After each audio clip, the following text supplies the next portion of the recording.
হুজুর সাল্লাল্লাহু আলাইহি ওয়াসাল্লামের পৃথিবীতে আবির্ভাবের 1000 বছর আগে ইয়েমেনের এক বাদশাহ ছিলেন তুব্বে আউয়াল হুমায়রি।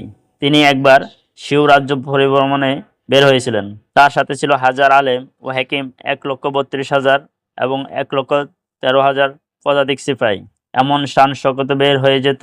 ভ্রমণ করতে করতে যখন মক্কা মুআজ্জামা পৌঁছলেন, তখন তার এই বিশাল বাহিনীকে দেখার জন্য মক্কাবাসীরা কেউ আসলেন না। বাদশাহ আশ্চর্য হয়ে গেলেন এবং উজিরে আজকে জিজ্ঞেস করলেন।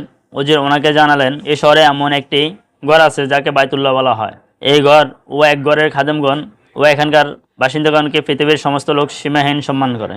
আপনার বাহিনী থেকে অনেক বেশি লোক নিকটবর্তী ও দূর দূরান্ত থেকে এই ঘর জিয়ারত করতে আসে এবং এখানকার বাসিন্দাগণেরা সাধ্যমতো খেদমত করে চলে যায়। তাই আপনার বাহিনীর প্রতি ওনাদের কোনো আকর্ষণ নেই। এটা শুনে বাদশাহ রাগ আসলো এবং কসম করে বললেন, আমি এই ঘরকে ধূলিসাৎ করব। এটা বলার সাথে সাথে বাদশার নাক, মুখ ও চোখ থেকে রক্ত ঝরতে লাগলো এবং এমন দুর্গন্ধময় ফুস বের হইতে লাগলো যে ওর পাশে বসার কারো সাধ্য রইল না। এই রোগের নানা চিকিৎসা করা হলো, কিন্তু কোনো কাজ হলো না। সন্ধ্যা বাদশার সফরের সঙ্গী উলামায়ে কেরামের একজন আলেম রাব্বানী নারী দেখে বললেন, রোগ হচ্ছে আসমানি, কিন্তু চিকিৎসা হচ্ছে দুনিয়াবি। হে বাদশাহ মহোদয়, আপনি যদি কোনো খারাপ নিয়ত করে থাকেন তাহলে অনতিবিলম্বে সেটা থেকে তওবা করুন। বাদশাহ মনে মনে বাইতুল্লাহ শরীফ এবং এর খাদেমগণ সম্পর্কিত সেই ধারণা থেকে তওবা করলেন এবং সাথে সাথে রক্ত ঝরা এবং পুজ পড়া বন্ধ হয়ে গেল। আরোগ্য খুশিতে বাদশাহ বাইতুল্লাহ শরীফে রেশমি চড়ালেন এবং শহরের প্রত্যেক বাসিন্দাকে 60টি সোনার মুদ্রা ও 7 জোড়া রেশমি কাপড় নজরানা দিলেন। অতঃপর এখান থেকে মদিনা মুনাওয়ারা গেলেন। সফর সঙ্গী উলামায়ে কেরামের মধ্যে যারা আসমানি কিতাব সম্পর্কে বিজ্ঞ ছিলেন, তারা সেখানকার মাটি শুকে ও পাথর পরীক্ষা করে দেখলেন। তখন তারা সংকল্প করলেন, আমরা এখানে মৃত্যুবরণ করব এবং এই জায়গা ত্যাগ করে কোথাও যাব না।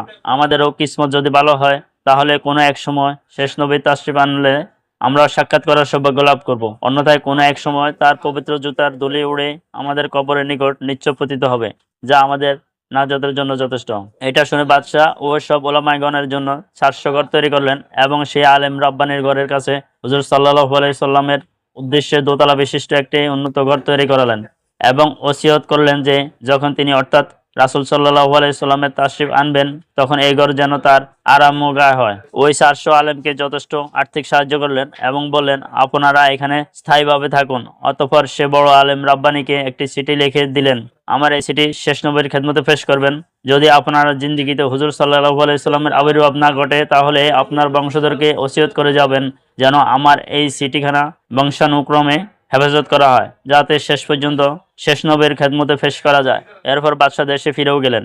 এই চিঠি 1000 বছর পরা নবী করিম সাল্লাল্লাহু আলাইহি সাল্লামের খেদমতে পেশ করা হয়েছিল। কিভাবে পেশ করা হয়েছিল এবং চিঠিতে কি লেখা ছিল তা শুনুন এবং সাল্লাল্লাহু আলাইহি সাল্লামের সম্মাননের বাস্তবায়ন নিদর্শন অবলোকন করুন। বিষয়বস্তু ছিল, অদম বান্দা তুব্বে আউয়াল হুমায়রির পক্ষ থেকে সৈয়দুল মুরসালিন মুহাম্মদ রাসূলুল্লাহ সাল্লাল্লাহু আলাইহি সাল্লামের প্রতি, ইয়া আল্লাহর হাবিব, আমি আপনার উপর ঈমান আনতেছি এবং আপনার প্রতি যে কিতাব নাজিল হবে সেটার উপর ঈমান আনতেছি। আমি আপনার ধর্মের উপর আস্থাশীল। অতএব যদি আপনার সাথে আমার সাক্ষাতের সুযোগ হয় তাহলে খুবই ভালো ও সৌভাগ্যের বিষয় হবে। আর যদি আপনার সাক্ষাৎ নসিব না হয় তাহলে আমার জন্য মেহেরবানি করে সাফায়াত করবেন এবং কিয়ামত দিবসে আমাকে নিরাশ করবেন না। আমি আপনার প্রথম উম্মত এবং আপনার আবির্ভাবের আগে আপনার বয়াত করেছি। আমি সাক্ষ্য দিচ্ছি আল্লাহ এক এবং আপনি তার সত্যিকার রাসূল।